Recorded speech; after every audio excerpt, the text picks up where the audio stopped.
We will see about nanomaterials, the second part.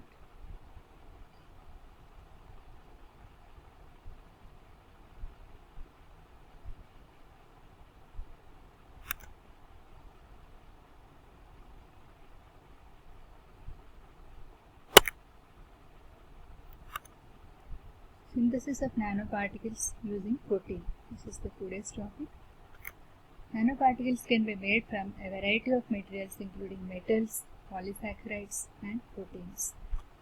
For example, biological protein-based nanoparticles like silk, keratin, collagen, elastin, cornzine and soy protein-based nanoparticles can be produced.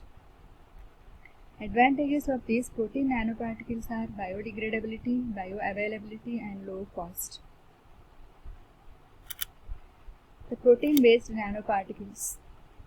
The protein polymers are natural macromolecules derived from plants and animals. They are easily obtained and renewable.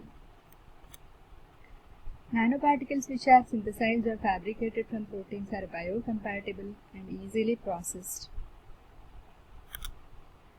We will see the various proteins used to create protein nanoparticles. Keratin, silk fibroin, this is obtained from silk cocoons, silkworms. Keratin is present in hair. Collagen is present in the tissues. Elastin is present in the skin layers.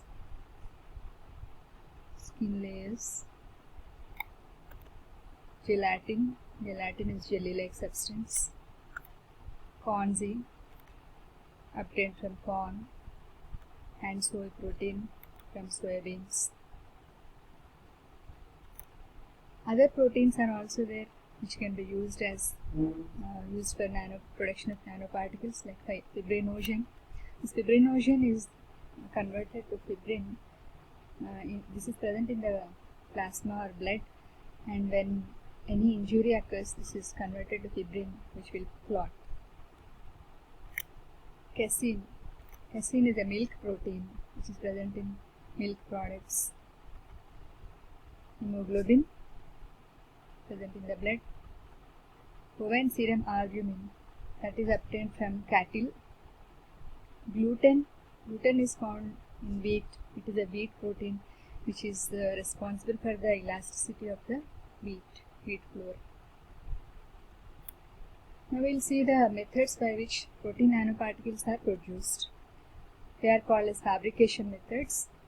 So various methods are available like pH variation, spray drying, phase separation, milling, rapid laminar jet, polymer chain collapse, protein particle composite. The type of method used depends on the type of particle that is to be produced. Now, what are the factors that are to be controlled for particle formation? The size of the particle should be 1 to 100 nanometers, or it can be extended up to 1000 nanometers. And the molecular weight of the protein should be moderate. Too heavy or too low molecular weight will not support. The shape of the nanomaterial that is produced may be different types, like it may be a nanosphere. These are all nanospheres. It may be a nanorod, a nanocapsule, a nanoshell, like that. The shape will be different. So here we can see the synthetic nanomaterials.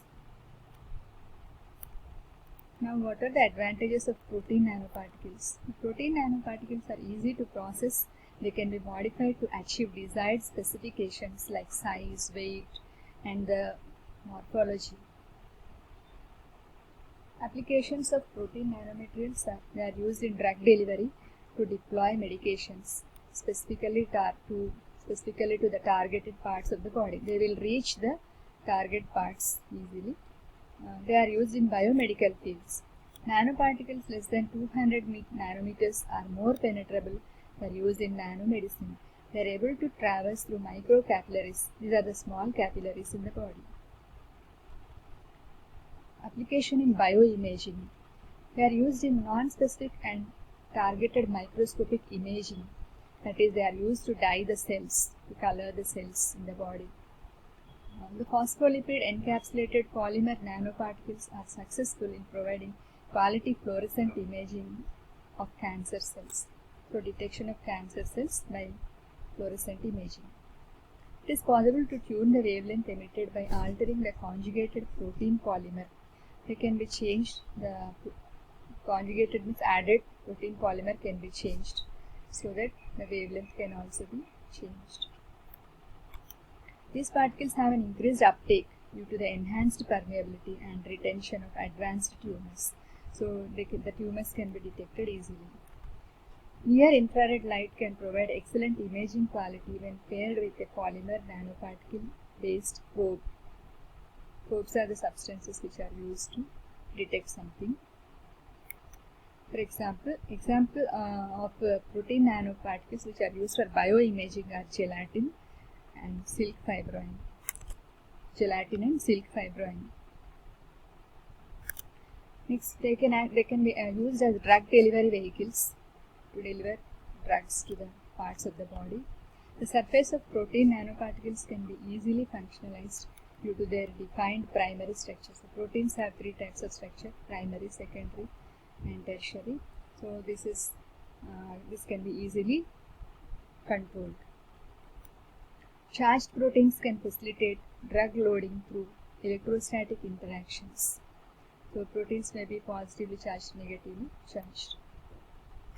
Such particles can also often be fabricated under mild aqueous conditions, making them easier and safer to process than the ones based on synthetic polymers. So these are the naturally occurring polymers and they can be produced in mild conditions.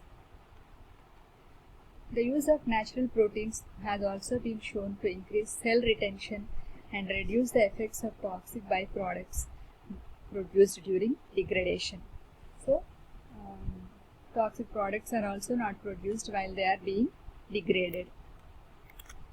Example of protein nanoparticles used for drug delivery are conzene, soy protein and keratin. Thank you.